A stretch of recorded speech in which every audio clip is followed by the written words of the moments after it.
Before you embark on this poignant journey of life, loss, and profound love, remember to subscribe to our channel, like this video, and comment below with your thoughts. Your support helps us share more powerful and touching stories. The unwilling patient and the unyielding nurse. Imagine a man who has everything: wealth, power, a formidable reputation, yet is ready to give up on life itself. Then, picture a nurse, hired to oversee his final days, who refuses to treat him with pity, instead challenging his very definition of living. What happens when a dying billionaire, consumed by regret, meets a woman who sees beyond his despair to the life he's wasting? This is a story of unexpected defiance, a clash of wills, and a profound realization that time, unlike money, cannot be bought, but it can be lived. Get ready for a journey that redefines what it means to truly live. A battle of wills. "I don't need a nurse," Mr. Julian Thorne grumbled from his leather armchair, not even turning to look at the woman who had just entered his study. "Well, I don't need a rude patient," Dr. Lena Roberts responded, setting her medical bag on the table with more force than necessary. "But here we are." Julian finally turned at his head. The nurse they had sent him wasn't what he expected. Practical brown hair tied back in a ponytail, an impeccable uniform. But there was something in her eyes that immediately bothered him. No pity. "Mr. Thorne, I'm Dr. Lena Roberts. Your physician hired me to oversee your palliative care." Julian raised an eyebrow. He was a 50-year-old business magnate, his mansion a fortress in upstate New York. "We can do this the easy way or the hard way, you decide." "Palliative care?" he scoffed. "Call it what it is." "You came to watch me die." Lena approached and pulled up a chair, sitting opposite him without asking permission. "I didn't come to watch you die. I came to make sure you take your medication, eat something decent, and don't kill yourself prematurely out of sheer pride." "Pride?" Julian sat up in the armchair, his eyes blazing with fury. "Do you know who I am?" "Yes, a 50-year-old man with advanced cancer who refuses to fight. And you know who I am, a nurse who needs the money, a nurse who has seen 200 people die. And believe me, you won't be special just because you have more zeros in your bank account." The silence that followed was tense. Julian studied this woman who dared to speak to him like that. In recent months, everyone around him walked on tiptoes, spoke in whispers, looked at him as if he were made of glass. "Dr. Peterson told me you're refusing further treatments," Lena continued, reviewing the file. "That you've rejected chemotherapy, radiation, even surgical evaluations. Why? To gain 6 more months of agony? To buy time? Time cannot be bought, nurse." "Perhaps not, but it can certainly be wasted." Julian stood up abruptly, walking towards the window that overlooked his mansion's neglected garden. "You have no idea what you're talking about. I've spent 35 years caring for terminally ill patients. I've seen poor men cling to life tooth and nail, and rich men like you give up before even trying. Do you know the difference? Enlighten me." "The poor know that life is worth living, no matter how little they have. The rich sometimes forget what money is for." Julian turned to her, his face hardened. "And what is it for?" "To live, not to hide." For the first time in months, Julian felt something akin to interest. This woman wasn't afraid of him. She didn't pity him, and she was definitely not going to treat him like a dying saint. "All right, Dr. Roberts, what are the rules of this game?" "It's not a game. It's work. You take your medicine on time, eat 3 meals a day, do some light exercise, and let me do my job without sermons about death. And if I don't cooperate, then I leave. And I charge your accountant for the full week. I've already signed the contract." Despite himself, Julian felt the corners of his lips curve upward. It had been a long time since anyone had spoken to him like that. "A 1-week trial," he finally said. "A month. If after a month you still want to die, I'll respect your decision, but you're going to give me a full month. 3 weeks. A month, Mr. Thorne, or I leave right now. Julian watched her for several seconds. Lena didn't look away, didn't move, showed no sign of yielding. All right, a month. Perfect. Now, when was the last time you ate something that wasn't whiskey and pills? Last night. What? Whiskey and pills. Lena sighed and headed towards the door. Where are you going? To the kitchen. We'll start with something simple. Soup and toast. I'm not hungry. I didn't ask if you were hungry. I told you that you're going to eat. When Lena left the study, Julian was left alone, feeling something strange in his chest. For the first time in months, someone had entered his house and hadn't acted as if he were a ghost. Perhaps a month wouldn't be so bad after all. What do you think of Lena's approach to Julian? Is her directness what he needs? Or is it too harsh for someone in his condition? Share your thoughts. Unveiling old wounds. During the next 2 weeks, Julian and Lena established a tense but functional routine. She arrived at 8 in the morning, checked his vital signs, gave him his medication, and made sure he ate. He cooperated grudgingly, throwing sarcastic comments that she professionally ignored.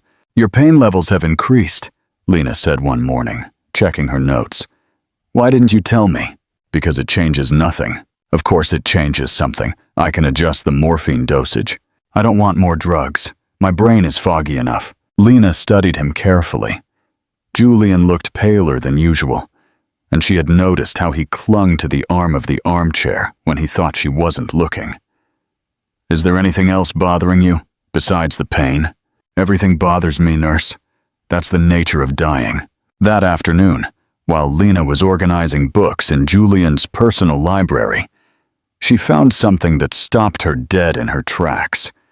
Between the pages of a Gabriel Garcia Marquez novel was a photograph of a smiling young woman with a dedication on the back.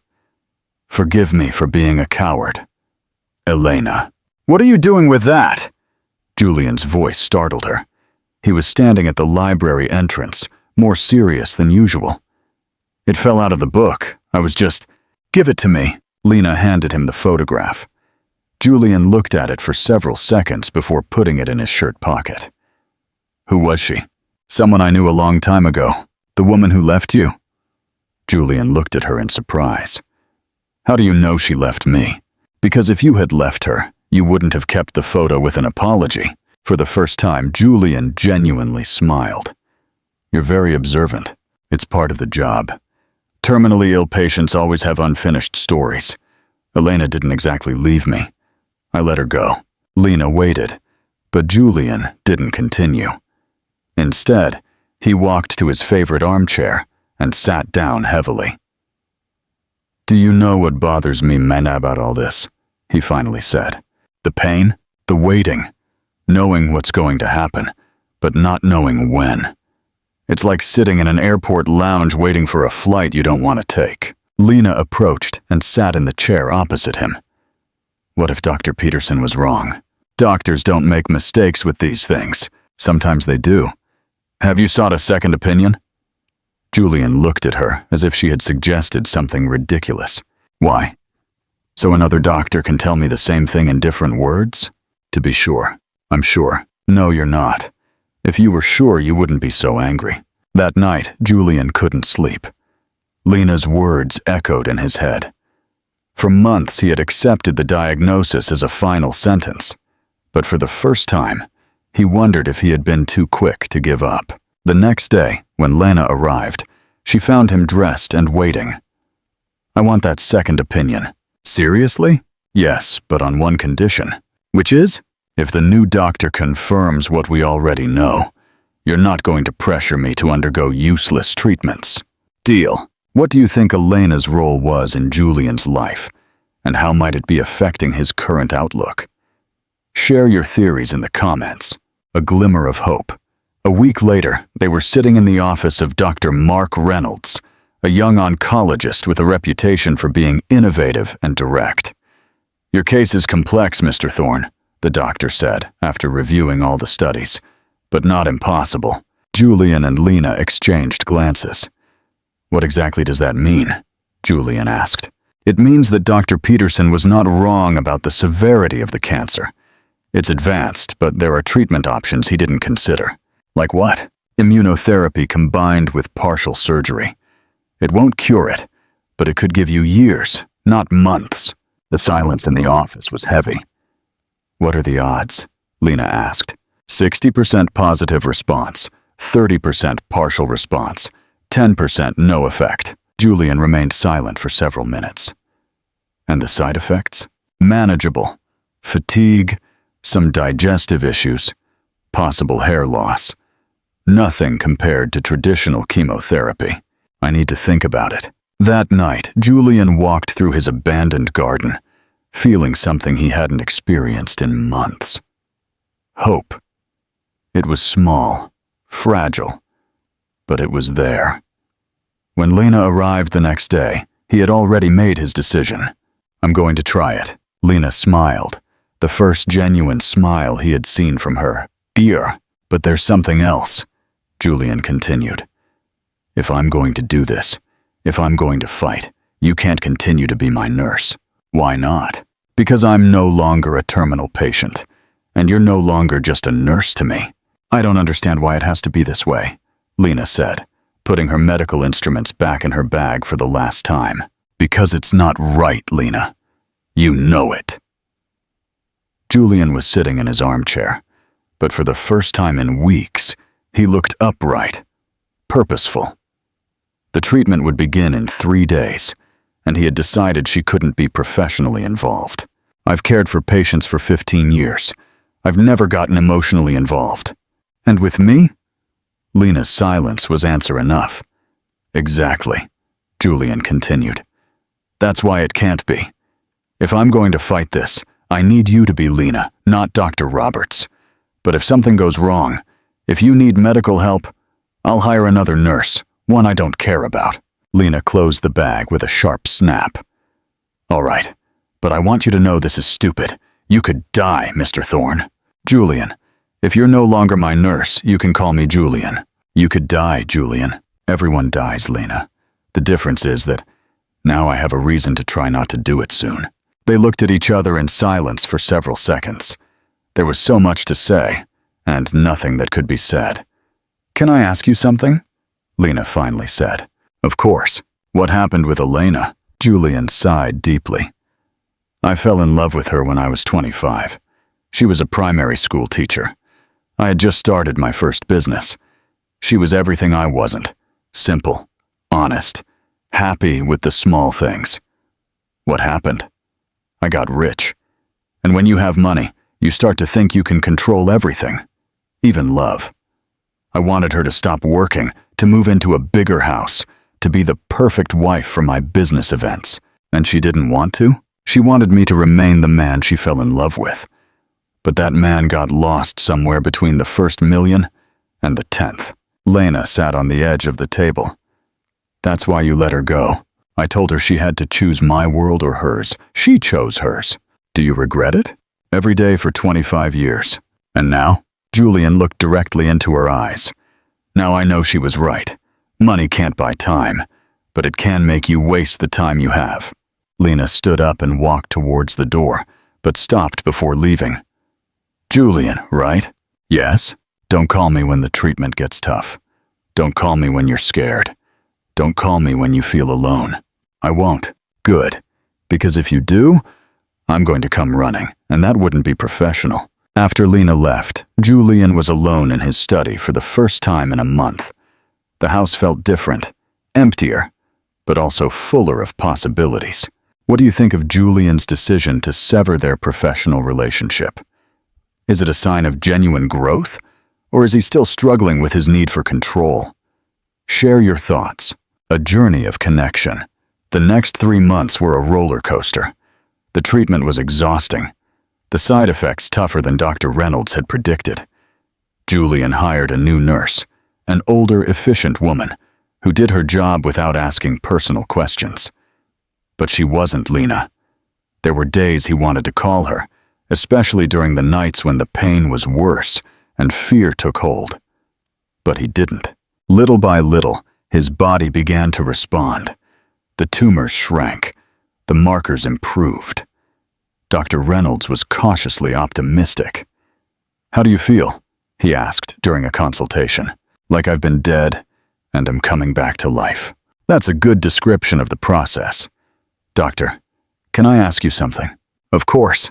How much longer do I need treatment?" "Another 6 months of immunotherapy, but the worst effects are over." "And after that?" "After that, we live day by day, but with optimism." That afternoon, Julian decided to leave home for the first time in months. He needed fresh air. He needed to remember what the world was like outside his mansion. He walked through downtown Manhattan, feeling strange among the normal people going about their normal lives. He entered a bookstore, looking for something to read that wasn't about cancer or death. And there she was. Lena was in the fiction section, reading the back cover of a book. She looked the same as always. Practical, serene, beautiful in a way he had never noticed when she was his patient. Their eyes met across the bookstore. She smiled first, a small but genuine smile. "Hello, Julian. Hello, Lena. How are you?" "Alive. I'm glad." They stood among the books, not knowing what else to say. "Would you like to get some coffee?" he finally asked. "Yes," she replied. "I'd like that very much." The coffee shop was half empty, perfect for an uninterrupted conversation. Julian ordered black coffee. Lena, a cappuccino. They sat by the window, the afternoon light creating soft shadows between them. "You look good," Lena said, studying his face. "Better than I expected." "You expected me to look terrible?" "I expected you to look like someone who's been through chemotherapy. But you glow." Julian laughed, a sound he hadn't made in months. "It's not chemotherapy, it's immunotherapy. My own immune system is fighting the battle. And it's working?" "The doctors are surprised." "Me too." Lena smiled, and for the first time in months, Julian felt completely present in the moment. "How have you been?" he asked. "Good, working. I have a new patient, an 80-year-old man with Alzheimer's. He's sweet. Reminds me of my grandfather. Don't you find it depressing? All the time with people who are dying. No more depressing than making money all the time with people who are already dead inside." Julian fell silent, processing the comment. That was harsh, but true. Yes, but true. They drank in silence for several minutes, comfortable with each other in a way they hadn't experienced when she was his nurse. "Can I tell you something?" Lena said. "Of course. When I was a little girl, I always wanted to visit New Orleans. My grandmother used to tell me stories about the music, the food, the vibrant culture. She said it was a place where time moved differently. You never went? Never had time? Or money? Or both?" Julian watched her as she spoke. Her eyes lit up when she mentioned places she had never seen, dreams she had never pursued. "What's stopping you now?" "Stopping. Life. Work? Responsibility. Excuses?" Lena looked at him in surprise. "Excuse me. They're excuses. If you really wanted to go, you'd go. Not everyone can just leave their life when they feel like it, Julian." "Why not?" "Because some of us have real responsibilities." "Like what? Like paying rent? Like caring for patients? Like living someone else's life instead of your own?" The comment visibly annoyed her. "You know nothing about my life. I know you spend all your time caring for people who are dying, and no time living your own life. That's my vocation." "No, that's your excuse not to risk anything." Lena stood up from the table. "I think this conversation is over." "Wait. No, Julian. You don't understand. Not everyone is born with money.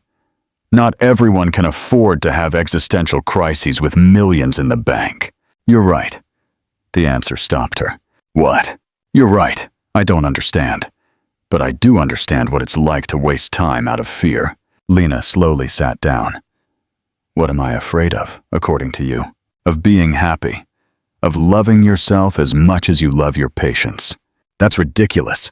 "Is it ridiculous? When was the last time you did something just for yourself? Not for a patient, not for your family, not for anyone else, just for yourself." Lena opened her mouth to answer, but no words came out. "Exactly. Julian said softly. You know what my first thought was when the doctor told me the treatment was working? What? That I wanted to take you to New Orleans. Julian! Not as patient and nurse, as two people who have wasted too much time being who they're supposed to be instead of who they really are. They looked at each other across the table, the weight of the words floating between them. It's crazy, Lena finally said. Life is crazy. Pretending it's not is what kills people inside. When? When what? When do you want to go to New Orleans? Julian smiled, that genuine smile she had seen only once before. Now, this week, before you change your mind. I can't leave my patients. Get someone to cover you for 3 days. I don't have money for... I'll pay for everything. It's not a date. It's an investment in a friend's sanity. Friend? For now. Lena remained silent for several minutes, drinking her already cold cappuccino. 3 days, she finally said. 3 days, just as friends. And you pay for everything. I pay for everything. Lena extended her hand across the table. Deal. Julian took her hand and shook it, feeling an electricity he hadn't experienced in decades. Deal. What do you think this trip to New Orleans will mean for Julian and Lena's relationship? Is Julian truly ready for a different kind of life? Share your predictions. A love blooms. The trip to New Orleans was a revelation for both of them. Julian discovered that traveling without an agenda, without scheduled meetings, without business objectives, was completely different. Lena discovered that allowing herself to enjoy something without feeling guilty was harder than she imagined. They walked through the cobblestone streets. They visited markets where colors and smells enveloped them. They sat in squares watching people pass by. For the first time in years, neither of them looked at their watches. You know what's the strangest thing about all this? Lena said, as they ate in a small local restaurant. What? That I feel guilty for being happy. Julian put his fork down. What's that? Because I'm here, enjoying myself, while my patients are suffering. And how does your suffering help them? It's not that. It's just that I'm not used to doing things just for myself. Since when? Lena thought for several seconds. Since I was 12 and my dad left. My mom worked all day. I took care of my younger siblings. There was never time to think about what I wanted. And after that, then I studied nursing because it was practical. I could find work quickly. I specialized in palliative care because no one else wanted to do it, and it paid better. Do you like it? I like helping people. That's not the question I asked you. Lena sighed. Sometimes I do. Sometimes I don't. Sometimes it's exhausting to always be strong for others. Who are you weak with? No one. Never. Never. That night, sitting on their hotel balcony, looking at the city lights under the stars, Julian broke down. Without warning, he began to cry. They weren't silent tears. It was a deep cry, of years contained, of fear, of loneliness, of regret for all the lost time. Lena slowly approached and hugged him. She said nothing. She didn't try to comfort him with empty words. She was just there. I'm sorry, he said when he finally calmed down.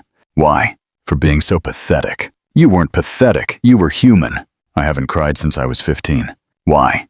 Because my father told me successful men don't cry. That emotions are for the weak. Your father was wrong. About many things.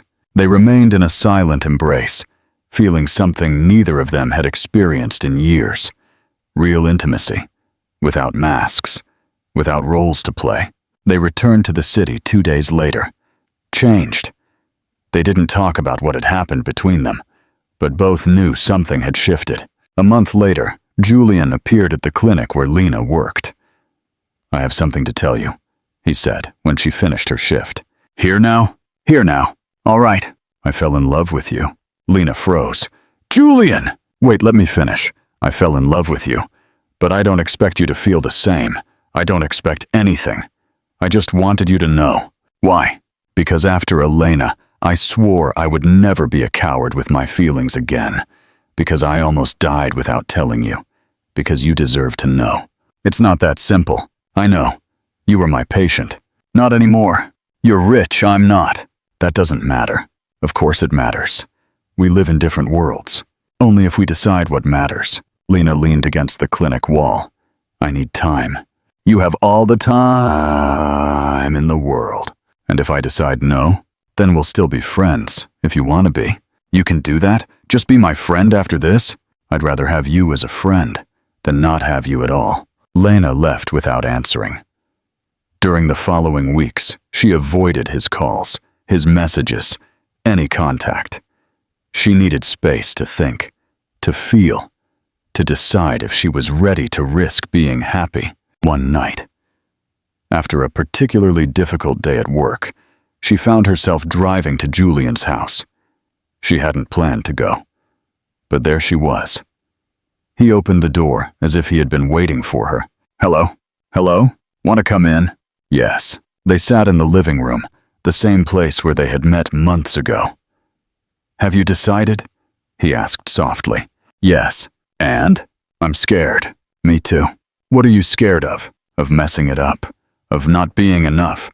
Of losing you like I lost Elena? And me? You're afraid of being happy. Lena smiled sadly. You know me too well. Is that a yes?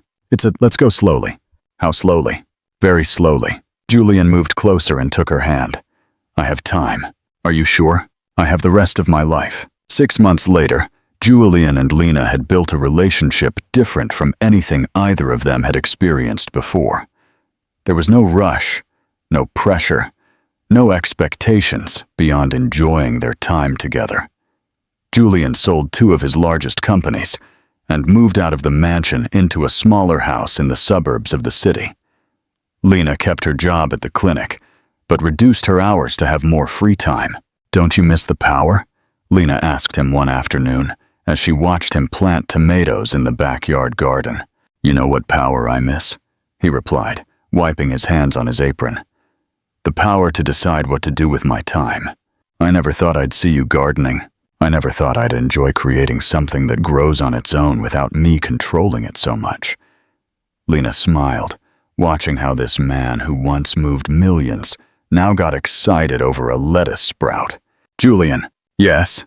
Will you marry me? He dropped the watering can. What? You heard me. Are you proposing to me? Yes. Why? Because I want to wake up with you every day. Because I want to grow old with you. Because I want to build something together that's not just a relationship, but a life. Julian was silent for several seconds, his hands still dirty with soil. Are you sure? I've never been more sure of anything in my life. Yes. Yes, what? Yes, I want to marry you. They kissed among the tomatoes and lettuces, with dirty hands and full hearts. The wedding was in the garden of their new house, with 20 guests and a priest Lena knew from the clinic. Julian wore a simple white shirt. Lena, a simple dress she had bought at a local shop. There were no professional photographers, no list of expensive gifts, no orchestra. Do you regret anything? The priest asked during the ceremony. All the time we wasted before finding each other, Julian replied. Nothing, Lena replied. Everything brought us here.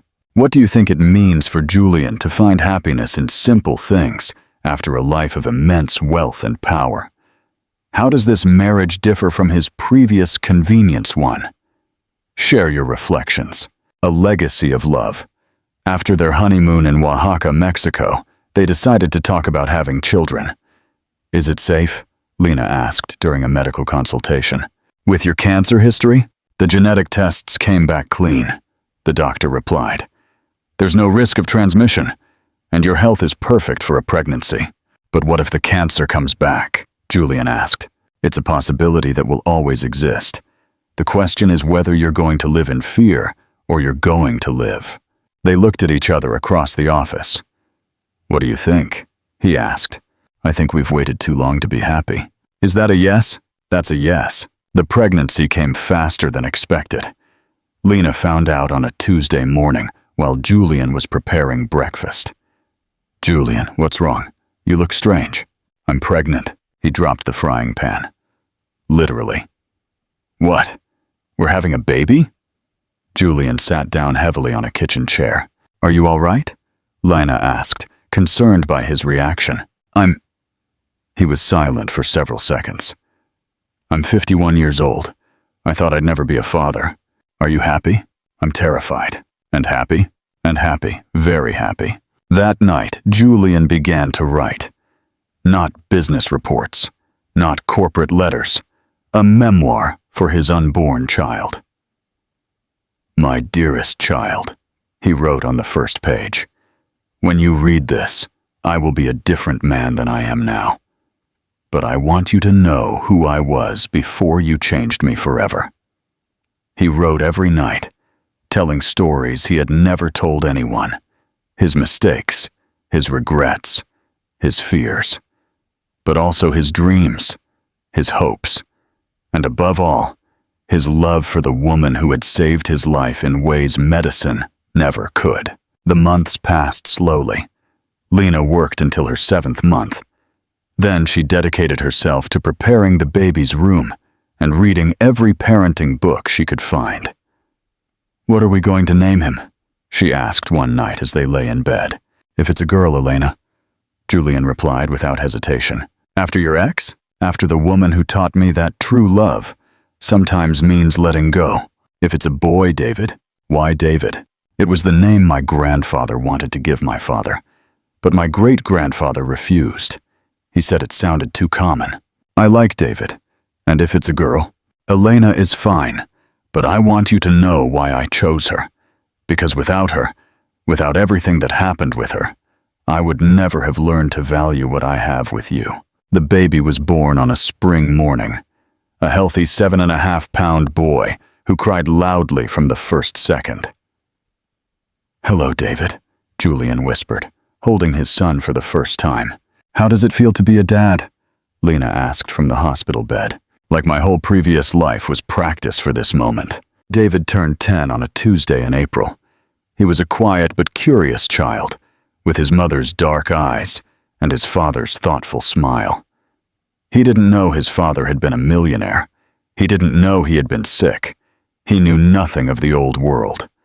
For him, Julian had always been the man who took him fishing on Saturdays and told him stories before bed. Dad, why do you write so much? David asked one night, seeing Julian working at his desk. Because I want to remember everything for when you're grown up. For what? So you know what you were like when you were 10. So you know how much your mom and I loved you. Won't you love me when I'm grown up? Julian laughed and picked up his son. We'll always love you. But love changes as you grow. When you're a child, love is protection. When you're an adult, love is respect. I don't understand. You will. That spring, Julian surprised his family with an unusual proposal. How about this summer we travel around the U.S. in an RV? Lena looked at him as if he had suggested going to the moon. An RV? You? Why not? David has never seen the country. Neither have we, really. How long? 3 months, the whole summer. And work? Work can wait. Lena had returned to work when David started school, but now at a small clinic near home with more flexible hours. All right, she finally said, but no luxury hotels when we get tired of the van.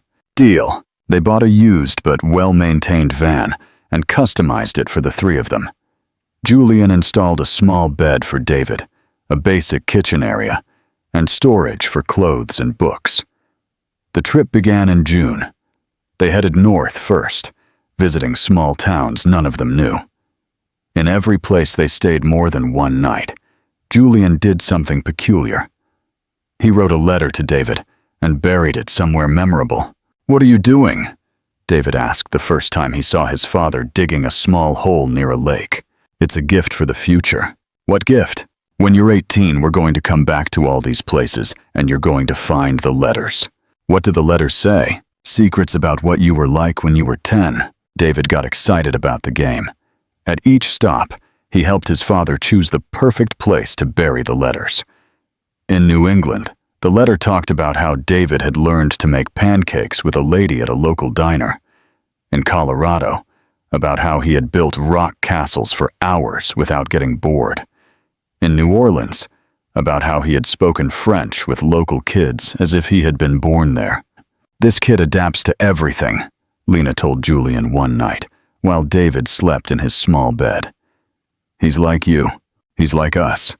He has your curiosity and my practicality. Do you think we're doing the right thing, raising him like this, away from everything? Away from what? From the opportunities money can give. Expensive schools, trips abroad, connections." Lena turned to look at him. "Do you regret it?" "No, but sometimes I wonder if we're taking away options. We're giving him the most important option of all." "Which one?" "The option to choose who he wants to be without pressure. Could you do that?" "No." "Could I?" "No." "He can." In August, during their last week of travel, they camped on a deserted beach in Florida. David had learned to fish, build fires, read the stars.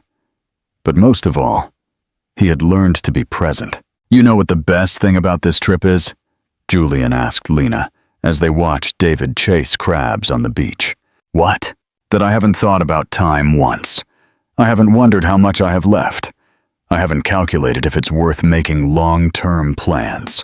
"Why do you think that is?" "Because I'm living, truly living, not surviving, not waiting, not planning, living." That night, David approached his parents as they watched the sunset. "Can we do this every year?" "Do what?" Lena asked. "Travel together, the three of us." Julian and Lena looked at each other. "If you want to," Julian replied. "I'll always want to. Then we'll always do it." It was a promise Julian knew he might not be able to keep forever, but it was a promise he could keep today.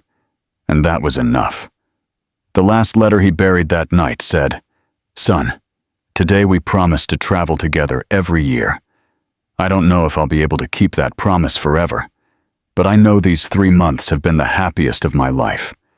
If one day I can't accompany you, I hope you remember that the best journey is not to a place, but to who you truly are." What profound lesson do you think Julian is trying to impart to David through these letters and experiences? How does this final journey with his family compare to his earlier pursuit of wealth? Share your thoughts. A legacy of love and living. David was 12 years old when Julian began to feel the fatigue again. At first, he attributed it to age, to sleepless nights helping with math homework, to Saturday soccer games. But Lena, with her nurse's instinct, noticed other signs. "You have to go to the doctor," she told him one morning after seeing him struggle to get out of bed. "I'm fine." "No, you're not fine, and we both know it." Dr. Reynolds couldn't hide his concern when he saw the results of the studies. "It's back," he said simply, "and this time it's more aggressive." Julian nodded, as if he had been expecting this news for years. "How long?" "Without treatment, 6 months. With aggressive treatment, perhaps 2 years." "How aggressive?" "Chemotherapy. Radiation, possible surgery. It will be very tough." "And what quality of life would I have?" "Honestly, not very good. You would be weak most of the time." Julian was silent for several minutes. "Doctor, can I ask you something?" "Of course." "What would you do?" Dr. Reynolds sighed deeply. "If it were my family, if I had a 12-year-old son, I would probably choose quality over quantity." That night, Julian told Lena everything after David fell asleep. "What do you want to do?" she asked, with a calm she didn't feel. "I want to stay home. I want David to remember me as his dad, not as a sick man." "Are you sure?" "Yes, but I need your help to make these months normal for him, so he doesn't realize what's happening until the end." Lena cried that night, but not in front of David, not in front of Julian. She cried in the shower, where no one could hear her. The following months were a carefully orchestrated performance. Julian continued to take David to school. He continued to help him with homework. He continued to tell him stories before bed. But Lena noticed how each week it became harder for him, how he ran out of breath after climbing the stairs, how he lost weight without David noticing. "Mom, why does Dad sleep so much on weekends?" David asked one Saturday. "Because he's tired from work, my love. But he doesn't work that much anymore. Sometimes you get tired of other things." In March, Julian could no longer hide it. David found him vomiting one morning. "Dad, are you sick?" Julian wiped his mouth and knelt in front of his son. "Yes, son, I'm sick. Will you get better?" "No, David, I won't get better." "Are you going to die?" "Yes." David was silent for several minutes, processing the information. "When?" "Soon." "How soon?" "I don't know exactly, but soon." That night, David crawled into his parents' bed and slept between them, like when he was little and had nightmares. Over the next few weeks, Julian finished writing the book for David. They were no longer just memoirs, but direct letters, advice, stories he wanted his son to remember. "Are you going to read this with me?" he asked Lena one afternoon. "Now?" "The last few pages. I want to hear them before I—" They sat in the garden, where the tomatoes he had planted years ago were still growing. Lena read aloud. "David, if you're reading this, it means I'm no longer with you. But I want you to know that every day I had with you was a gift.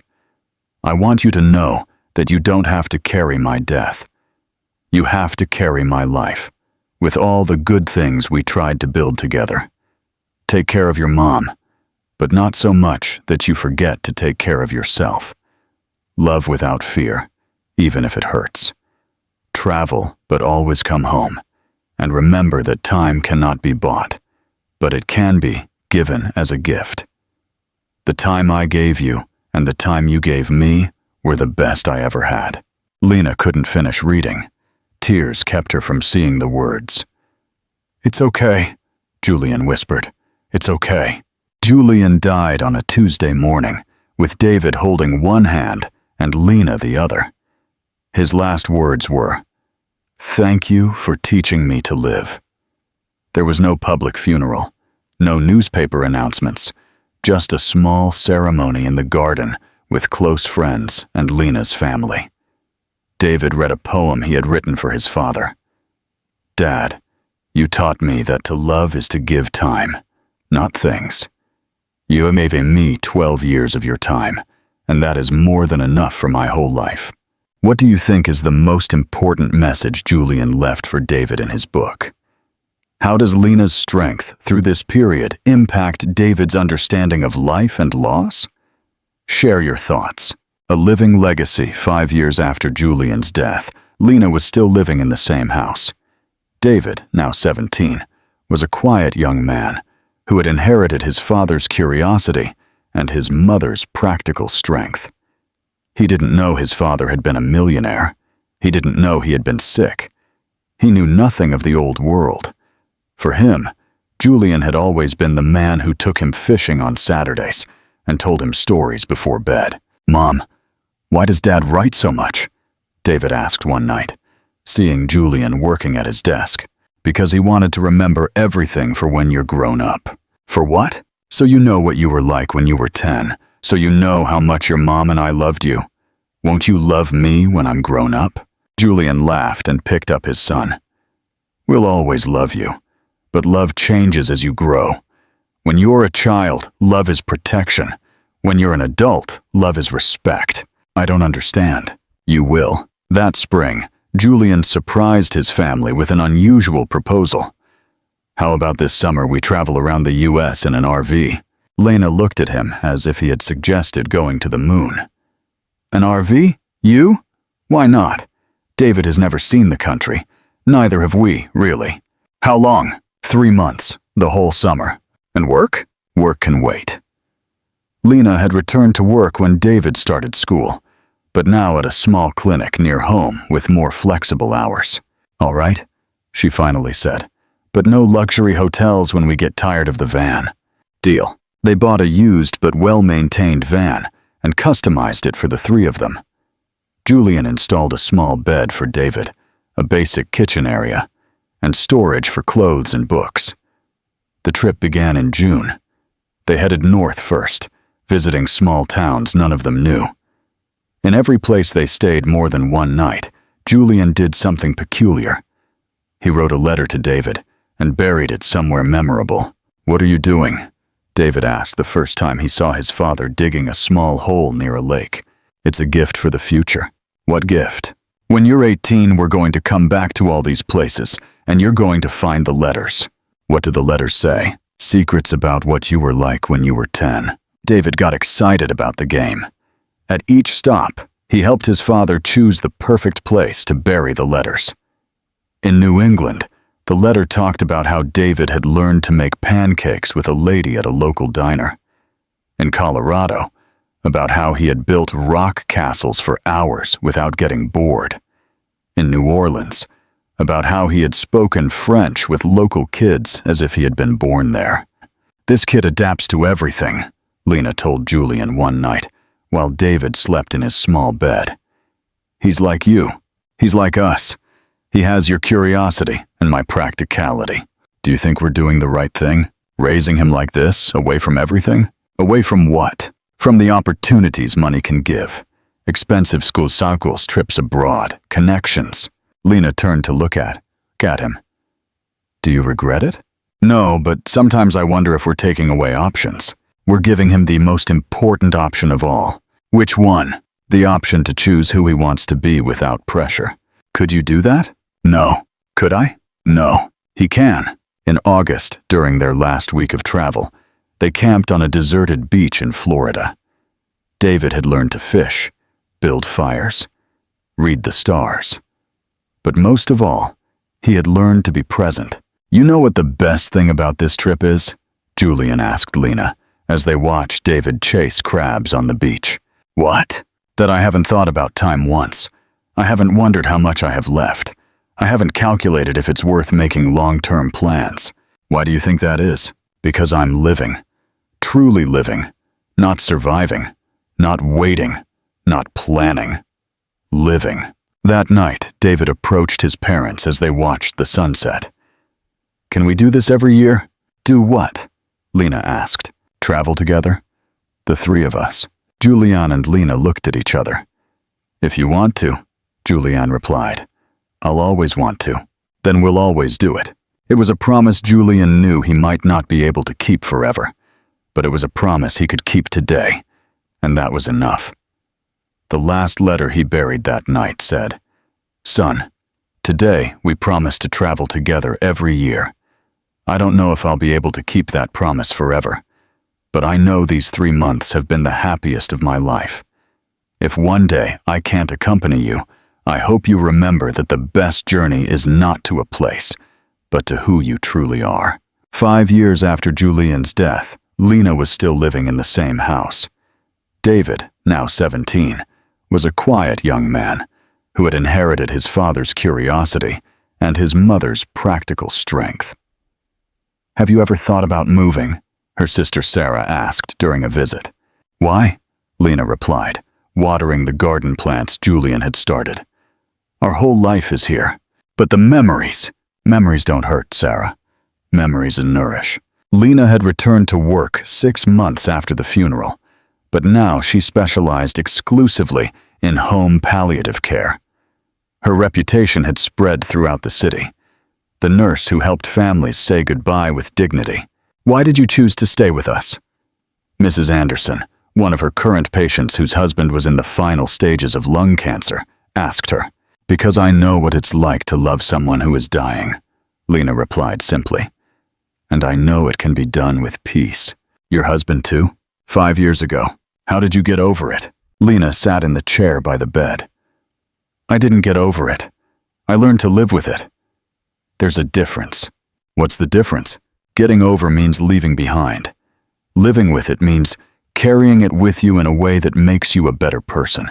David had grown up without the weight of tragedy. Lena had made sure of that. They talked about Julian as someone who had lived, not as someone who had died. Photos were all over the house. Stories were told during dinners. Jokes were repeated until David knew them by heart. "Mom, do you think Dad would be proud of me?" David asked one night, while they were doing physics homework together. "Why do you ask?" "Because sometimes I feel like I'm not as smart as he was." Lena put down her pencil and looked at her son. "David, your dad wasn't smart because he made money. He was smart because he learned to value what really mattered, and you already know that, without having to learn it the hard way." Like what? Like almost dying to realize he wanted to live. On his 18th birthday, David received two special gifts. The first was the complete book Julian had written for him, which Lena had kept until this moment. The second was a map of the U.S. with marked points, all the places where they had buried letters during that summer trip. "Can we go look for them?" David asked after reading the first few pages of the book. "When you finish high school, it's what your dad would have wanted. Will you come with me? If you invite me, I'll always invite you, Mom." That night, David read late into the night. The letters his father had written for him were intimate, funny, full of observations about who David was at 10 years old.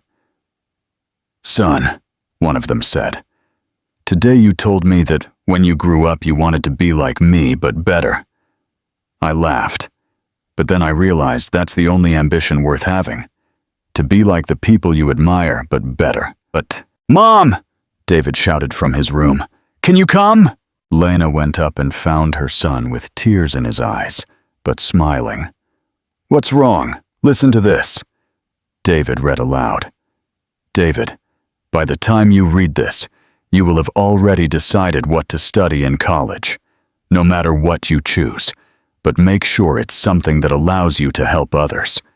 Not because it's noble, but because it's the only way to be truly happy." "And what are you going to study?" "Medicine." "Why?" "Because I want to help people like Dad. People who think they don't have time left." "Are you sure?" "Yes, but I don't want to be an oncologist." "What do you want to be?" "A family doctor. I want to help families before they get sick. I want to teach them what you taught me." "What's that?" "That time cannot be bought, but it can be given as a gift." That night, before going to sleep, David went down to the garden and sat where his father used to write. He took a notebook and began to write his own letter. "Dad, today I turned 18. I think I understand what you meant in all these letters. It's not about living forever. It's about truly living while you can. Thank you for teaching me that. Thank you for teaching Mom to be happy without you. And thank you for all the paths you marked so I can find my own way." Lena watched him from the kitchen window, smiling. Julian had been right. True love wasn't about time, but about what you did with the time you had. And they had made something beautiful. Did Julian and Lena's story touch your heart? This beautiful narrative reminds us that true love isn't measured in years, but in the quality of the moments we share. If this story moved you as much as it moved us, don't forget to like this video and share it with someone who needs to remember that it's never too late to start truly living. Every share helps more people discover these soul-stirring stories. If you enjoyed learning how David grew up carrying his father's teachings, and how Lena found her purpose helping others say goodbye with dignity, subscribe to the channel so you don't miss more incredible stories that celebrate life, love, and hope. We love knowing we have a global community that appreciates these profound stories. Please tell us in the comments, what country are you watching from? Your answer helps us better understand our wonderful international audience.